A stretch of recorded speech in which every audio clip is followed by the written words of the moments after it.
कोटा में शुक्रवार को हुए चुनावों के बाद शनिवार को घोषित हुए परिणामों के उपरांत आज सोमवार को अधिवक्ता परिषद कोटा के नवनिर्वाचित पदाधिकारियों का न्यायालय परिसर में पहला दिन था।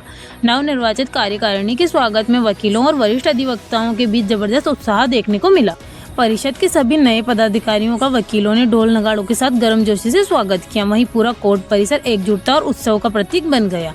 नवनिर्वाचित पदाधिकारियों के सम्मान में आयोजित स्नेह मिलन कार्यक्रम के चलते दोपहर बाद न्यायिक कार्य स्थगित रहा। इस दौरान सभी अधिवक्ता ने नई टीम को शुभकामनाएं दी और परिषद के उज्जवल भविष्य की कामना की। परिषद के अध्यक्ष भारत सिंह अड़सेला ने मीडिया से बातचीत में कहा कि नई कार्यकारिणी वकीलों के हित की रक्षा के लिए पूरी ईमानदारी और समर्पण के साथ काम करेगी। वरिष्ठ अधिवक्ताओं ने भी विश्वास जताया कि यह नई टीम कोटा अधिवक्ता परिषद को नई ऊंचाइयों तक ले जाएगी। यह सिर्फ एक शुरुआत है, एक मजबूत, एकजुट और सशक्त अधिवक्ता परिषद की।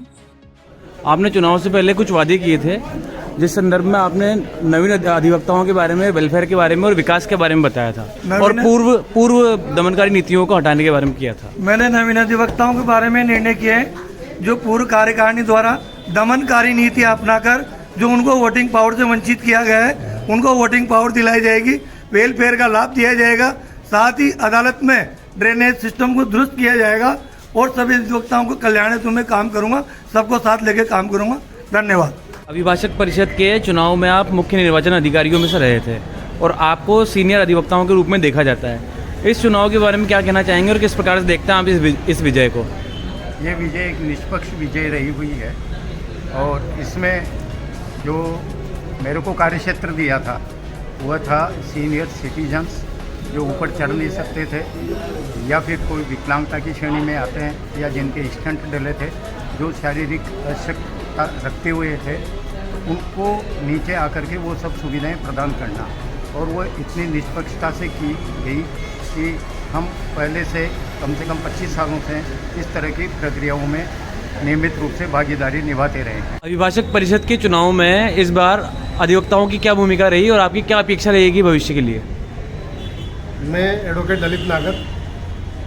इस बार जो चुनाव हुआ है वो 2 साल में हुआ है। 2 साल पहले चुनाव हुआ था, लोगों की बहुत इच्छा थी चुनाव प्रतिवर्ष हो, मगर चूंकि इस बार 1 साल कार्यकाल बढ़ा दिया गया है, इसलिए 2 साल में चुनाव हुआ। और 2 साल में जो चुनाव हुआ वो बड़ा रोचक हुआ, क्योंकि इस कार्यकाल में नई बिल्डिंग का निर्माण होना है और नई बिल्डिंग के निर्माण के लिए जो गवर्नमेंट से या राजस्थान हाई कोर्ट के स्तर पर जो बजट आया है वो 100 करोड़ के ऊपर बजट है और वो उसकी सारी निगरानी वर्तमान अध्यक्ष को करनी थी। उसके अलावा वकीलों के हित में दूसरे जो कार्य थे वो होने थे।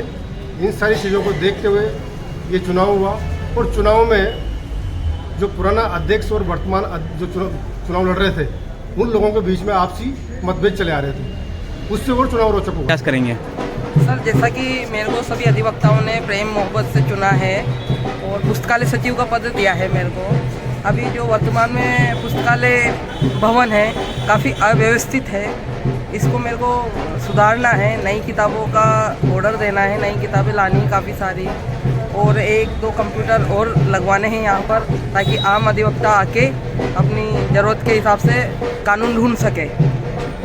नाम बताइए। फूल सिंह भाटी, पुस्तकालय सचिव।